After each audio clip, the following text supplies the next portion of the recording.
ஸ்ரீ பேச்சம்மன் ஜோட நிலை அனைவருக்கும் வணக்கம்.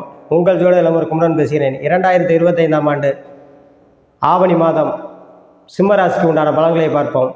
ராசிநாதன் சூரியன் ஜென்மத்தில் இருப்பதும், ராசிக்கு 2 கூடிய புதன் 12இல் மறைவு வருவதும், இந்த பொருளாதார ரீதியான அமைப்பு. பொருளாதாரம்னா எப்படி, வட்டி கொடுத்து வாங்குறவங்க, தவணை கொடுத்து வாங்குறவங்க, இந்த லைனில் இருப்பவங்க பிறகு கொஞ்சம் கவனமாக இருக்கணும். வட்டி கொடுத்ததுன்னா பொன் பொருளாலும் சரி, சாதாரண வட்டி கொடுத்து வாங்குறவங்க ரொம்ப கவனமாக இருக்க வேண்டும்.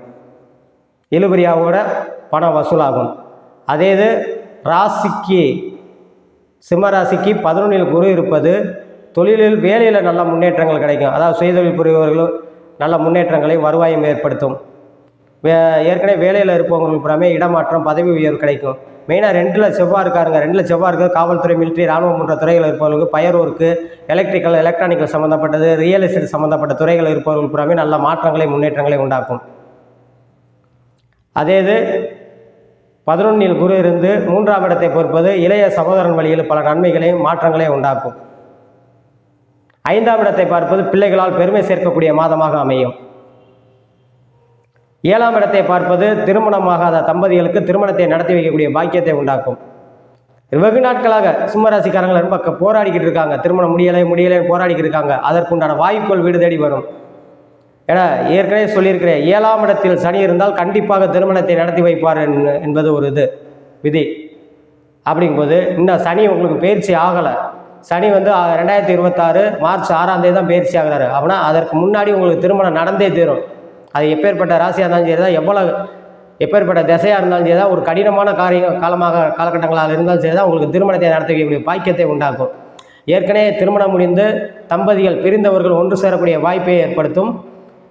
அதே மாதிரி ஏற்கனவே கல்யாணம் முடிந்து குழந்தை பாக்கியம் இல்லாதவர்கள் குழந்தை பாக்கியத்தை உண்டாக்கும். வெகு நல்ல முன்னேற்றங்களை கொடுக்கும். வேலை தேடும் இளைஞர்களுக்கு வேலை கிடைக்கக்கூடியது, வேலை தேடும் பெண்களுக்கு வேலை கிடைக்கக்கூடியது, வேலையில் உள்ள பெண்களுக்கு நல்ல பதவி உயர்வு, முன்னேற்றத்தை ஏற்படுத்தும். இந்த சிம்மராசி நேயர்களுக்கு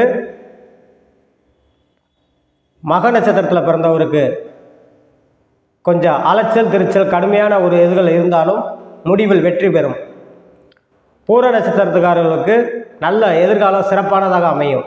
ஏன்னா 11ல் இருக்காரு, அடுத்து 12க்கு வர்றாரு. 12க்கு வந்தாலும் அவருக்கு மறைவு ஸ்தானம் கிடையாது. சுக்கிரனுக்கு நல்ல மாற்றங்களை, முன்னேற்றங்களை உண்டாக்கும். கலைத்துறையில் மிக சிறப்பாக இருக்கும். கலைத்துறையில் புதிய வாய்ப்புகளை ஏற்படுத்தும். அதே மாதிரி உத்திரம் 1ஆம் பாதத்தில் பிறந்தவங்களுக்கு சூரியன் இருப்பது சற்று அலைச்சல் திருத்தலை ஏற்படுத்தி கொஞ்சம் கடுமையாக உழைக்க வைத்து உங்களுக்கு முன்னேற்றத்தை உண்டாக்கும். உத்திரத்துக்காக அரசு வேலையில் இருப்பதில் ரொம்ப கவனமாக இருக்க வேண்டும். பல பிரச்சனையை சந்திக்கக்கூடிய வாய்ப்பை ஏற்படுத்தும். மனைவி வழியில் பல நன்மைகளை கொடுக்கும். உங்களுக்கு நீங்கள் வணங்க வேண்டிய தெய்வம் சனிக்கிழமை தோறும் காலை 9 to 10 பிள்ளையாருக்கு 2 நல்லெண்ணெய் தீபம் போட்டு பொரியலை சக்கரை வைத்து சாமி கும்பிடுவது வெகு சிறப்பாக இருக்கும் என்று சொல்லி உங்களிடம் விடைபெறுகிறேன். ஜோதிட இளமுரு குமரன். நன்றி, வணக்கம்.